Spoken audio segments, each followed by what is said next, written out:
അപ്പോൾ ഗൈസ് നമ്മൾ കഴിഞ്ഞാണ് വന്നായിരുന്നു ഇവിടെ. അപ്പോൾ ഒരു എന്താ പറയുക പക്ഷിക്കൂട്ടം അല്ലെങ്കിൽ ഒരു സ്വാളോസിൻ്റെ ഒരു കൂട്ടം ഇര പിടിക്കുന്നയോ എന്തോ സംഭവിക്കുന്നതായിട്ടൊരു വീഡിയോ നമ്മളെടുത്തത്. പക്ഷേ നമ്മളന്ന് ട്രൈപ്പോഡ് കൊണ്ടുവന്നില്ല. അപ്പോൾ ഇന്ന് നമ്മൾ ട്രൈപ്പോഡൊക്കെ ആയിട്ടാണ് വന്നേക്കണത്. അപ്പോൾ നമുക്ക് നോക്കാം ഇന്ന് കിട്ടുമോ നോക്കാം. ഓക്കെ, എന്താണ് നമ്മുടെ പെരിയാർ പുഴയിലാണ് കേട്ടോ. നമ്മൾ നദി ക്രോസ് ചെയ്ത് വേണം അപ്പുറം കിടക്കാൻ. അത് ഏകദേശം നീ നോക്കി പതിയെ പോ. അപ്പോൾ ഇവിടെ എന്താ സംഭവിക്കുന്നത് വെച്ചാൽ നമ്മൾ ഈ പുഴ ക്രോസ് ചെയ്യുന്നതാണ് കാണുന്നത്. അപ്പോൾ ചെറിയ റിസ്ക് ഉണ്ട്, ഇല്ലെന്നല്ല. കാരണം പുഴയുടെ അവിടെ ഇവിടെയൊക്കെ ആയിട്ട് കുറേ കുഴികളൊക്കെ ഉണ്ട്. പിന്നെ നല്ല തെന്നലാണ്, പാറക്കല്ലൊക്കെ അത്യാവശ്യം നല്ല രീതിയിൽ തെന്നലാണ്. ജസ്റ്റ് നിങ്ങൾക്ക് ഇവിടെ കണ്ടറിയാം, ഞാൻ ഈ കാലും കൊണ്ട് പാറയിൽ ഫീൽ ചെയ്താണ് പോകുന്നത്. തെന്നുന്നുണ്ടോ വഴുതുന്നുണ്ടോ എന്നൊക്കെ നോക്കിയാണ് പോകുന്നത്. ഇന്ന് വന്നത് കുറച്ച് ലേറ്റായി പോയി. നമ്മൾ എടുക്കാൻ വേണ്ടി വന്ന സംഭവം കിട്ടിയില്ല. എന്തായാലും നാളെ നമുക്ക് ട്രൈ ചെയ്ത് നോക്കാം. നമ്മളിപ്പോൾ വരുന്നത് 3ാമത്തെ ദിവസമാണ്. കാരണം ഫസ്റ്റ് ടൈം മാത്രമാണ് നമുക്ക് പ്രോപ്പറായിട്ട് ഷൂട്ട് ചെയ്യാൻ പറ്റുള്ളൂ. ഫസ്റ്റ് ടൈം യൂസ് ചെയ്ത ക്യാമറ ആണ്, ക്രോപ്പ് സെൻസറാണ്. പക്ഷേ നമ്മൾ വിചാരിക്കുന്ന അത്ര രീതിയിൽ ഔട്ട്പുട്ട് ഇതിന് പ്രൊവൈഡ് ചെയ്യാൻ കുറച്ച് പാടാണ്. അതുകൊണ്ട് തന്നെ നമ്മൾ പിറ്റേ ദിവസം സോണിയുടെ A7M4 ആയിട്ടാണ് വന്നത്. ഫുൾ ഫ്രെയിം ക്യാമറയാണ്. പക്ഷേ നമുക്ക് എത്തിപ്പെടാൻ പറ്റില്ല, കാരണം കുറച്ച് ലേറ്റായിപ്പോയി. അതുകൊണ്ട് തന്നെ നമ്മൾ കണ്ട പ്രക്രിയ അവിടെ ഉണ്ടായില്ല.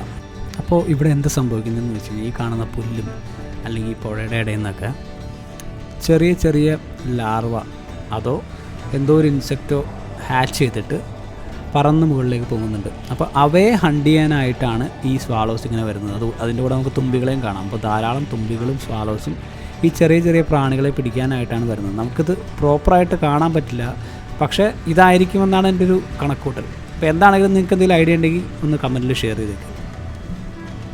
ഇവിടെ ഒരു ഏകദേശം ഒരു 10-20-30 സ്വാലോസ് നമുക്ക് വൈറ്റ് ഫ്രെയിം ആയതുകൊണ്ട് നമുക്ക് മനസ്സിലാവത്തില്ല.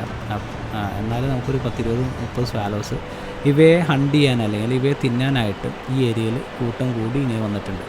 അപ്പോൾ ഈ ഒരു പ്രക്രിയ നമുക്ക് തികച്ചും യാദർശികമായിട്ട് കിട്ടിയൊരു ഇവൻ്റാണ്. കാരണം നമ്മളിവിടെ കുളിക്കാൻ വന്നാണ്.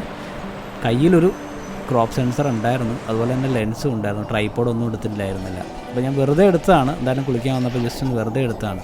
അപ്പോൾ എന്താണെങ്കിലും നല്ലൊരു എക്സ്പീരിയൻസ് ആയിരുന്നു. നമ്മൾ പിന്നെ ഒരു 2-3 ദിവസം ഇത് വന്ന് നോക്കി. നമ്മൾ ട്രൈപ്പോഡും വലിയ ക്യാമറയൊക്കെ ആയിട്ട് വന്ന് നോക്കി. പക്ഷേ അന്നൊന്നും ഈ സംഭവം നടന്നില്ല. പിന്നെ രണ്ടാമത്തെ കാര്യം എന്താണെന്ന് വെച്ചാൽ ഈ സ്വാലോസിന് ട്രാക്ക് ചെയ്യാൻ ഭയങ്കര പാടാണ്, ഭയങ്കര അജൈലാണ്, ഭയങ്കര സ്പീഡിലാണ് ഒരു ഫ്ലൈ ചെയ്യുന്നത്. ചെറിയ ചെറിയ മൂവ്മെൻറ്റ്സ് ഒന്നും അല്ല, നല്ല രീതിയിൽ പെട്ടെന്ന് അതിൻ്റെ പൊസിഷനൊക്കെ മാറും. ഒരു ഡയറക്റ്റായിട്ടുള്ള അത് മൂവ് ചെയ്യാം. നിങ്ങൾക്ക് ജസ്റ്റ് വീഡിയോയിൽ കണ്ടറിയാം. എന്താണെങ്കിലും നല്ലൊരു എക്സ്പീരിയൻസ് ആയിരുന്നു. അപ്പോൾ നിങ്ങളുടെ അടുത്തും ഇതുപോലെ എന്തെങ്കിലുമൊക്കെ പ്രകൃതിയുടെ വെറുതെകളൊക്കെ ഉണ്ടെങ്കിൽ നമ്മളെ ഒന്ന് അറിയിക്കുക, കമൻറ്റിൽ മെൻഷൻ ചെയ്യുക.